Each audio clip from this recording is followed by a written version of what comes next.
Assalamualaikum students, this is Hadika Batul and today we are going to discuss about graphical analysis of motion, lecture number 1.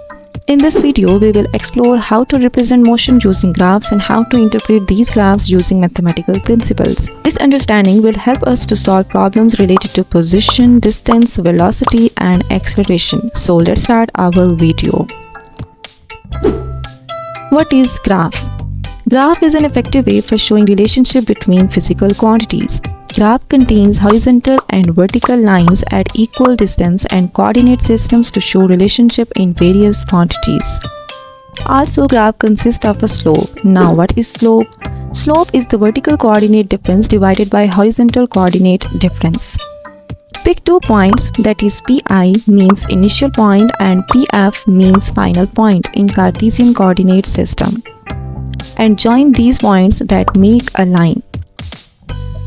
Also determine the coordinates, that is Pi, Xi, Yi and Pf, that is Xf, Yf, by drawing perpendicular on X and Y axis from both points.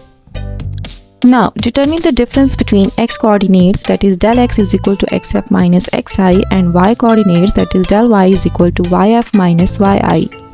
As you know that slope is the vertical coordinates difference divided by horizontal coordinate difference, then slope is equal to del y, that is vertical coordinate difference, divided by del x, that is horizontal coordinate difference. Now del y is equal to yf minus yi and del x is equal to xf minus xi. So slope is equal to yf minus yi divided by xf minus xi. So students, this is the concept of graph. In the next video, we will discuss about distance time graph. So don't forget to watch and subscribe to the channel. Thanks for watching.